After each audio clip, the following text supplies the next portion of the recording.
Halo guys, perkenalkan nama saya Afrilia Karawan, saya dari kelas 12 MIA 1. Saat ini saya akan menjelaskan bagaimana terjadinya siklus Krebs. Namun teman-teman perlu ketahui bahwa proses siklus Krebs terdiri atas 8 tahapan. Berikut penjelasannya. Pada tahap yang pertama, asetil KOA yang memiliki 2 atom karbon merupakan hasil dari dekarbosilasi oksidatif. Akan mengalami kondensasi bersama dengan senyawa oksaloasetat yang memiliki 4 atom karbon. Sehingga antara gugus asetil dan oksaloasetat membentuk ikatan menjadi senyawa berkarbon 6 yang dikenal sebagai sitrat atau asam sitrat. Karena asam sitrat ini merupakan senyawa yang terbentuk pada tahap pertama, siklus ini dikenal sebagai siklus asam sitrat. Pada saat pembentukan asam sitrat ini, KOA akan dilepaskan sehingga sitrat tidak memiliki koenzim A. Nah, enzim yang berperan pada tahap yang pertama ini adalah sitrat sintase. Selanjutnya, pada tahap yang kedua, sitrat akan mengalami perubahan menjadi isositrat yang masih memiliki karbon 6. Karena reaksi yang terjadi pada tahap ini hanya isondensasi atau pengubahan dari satu senyawa menjadi senyawa yang lain yang masih memiliki rumus senyawa yang sama. Nah, pada tahap ini terjadi dua reaksi, yaitu pelepasan molekul air atau H2O yang prosesnya dikenal sebagai dehidrasi.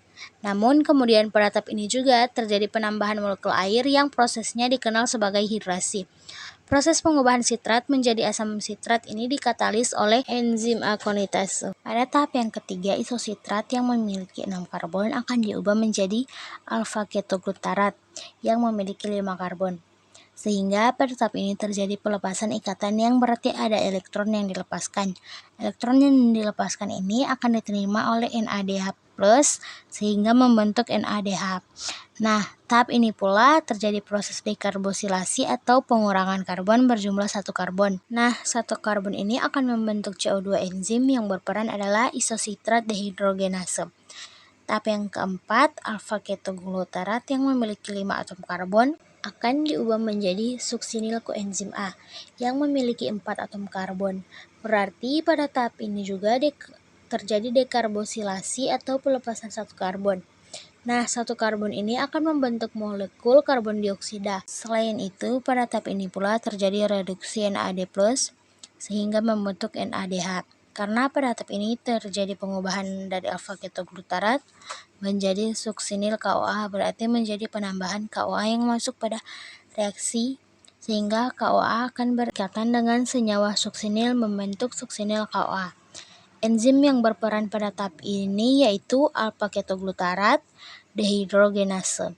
Tahap yang kelima, suksinil KOA yang memiliki 4 atom karbon akan diubah menjadi suksinat yang masih memiliki 4 atom karbon. Pada tahap ini tidak ada pengurangan atom karbon seperti pada tahap sebelumnya. Tapi pada tahap ini terdapat beberapa reaksi, yaitu fosfat inorganik atau Pi akan berperan pada tahap ini sebagai pemutus ikatan koenzim A yang terdapat pada suksinil. Sehingga tahap ini KOA akan dilepaskan dan fosfat inorganik akan berikatan dengan GDP membentuk GTP. Namun pada beberapa sel fosfat yang telah membentuk GTP akan ditransfer lagi ke ADP sehingga membentuk ATP. Baik GTP ataupun ATP, keduanya memiliki energi yang setara. Enzim yang berperan dalam tahap ini adalah suksinil CoA sintase. Tahap yang keenam yaitu suksinat yang memiliki 4 atom karbon akan diubah menjadi fumarat yang memiliki 4 atom karbon bulat.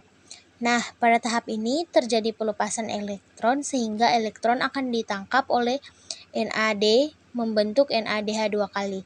Enzim yang berperan untuk mengkatalisir nyawa suksinat menjadi fumarat adalah suksinat dehidrogenase. Tahap yang ketujuh terjadi pengubahan fumarat menjadi malat. Enzim yang berperan pada tahap ini adalah fumarase. Pada tahap ini terjadi penambahan air atau H2O yang prosesnya dikenal sebagai hidrasi. Selanjutnya tahap yang ke-8, malat akan diubah kembali menjadi oksaloasetat. Pada tahap ini pula terjadi pembentukan NADH yang berasal dari NAD+. Enzim yang berperan dalam tahap ini adalah malat dehidrogenase. Dengan demikian dalam satu kali siklus menghasilkan 3 NADH, 1 FADH 2 kali, dan 1 ATP. Karena pada karbosilasi oksidatif menghasilkan 2 kali asetil KOA, Berarti pada siklus Krebs ini menghasilkan 6 NADH2, FADH 2 kali, dan 2 ATP. Sekian dari materi saya, terima kasih.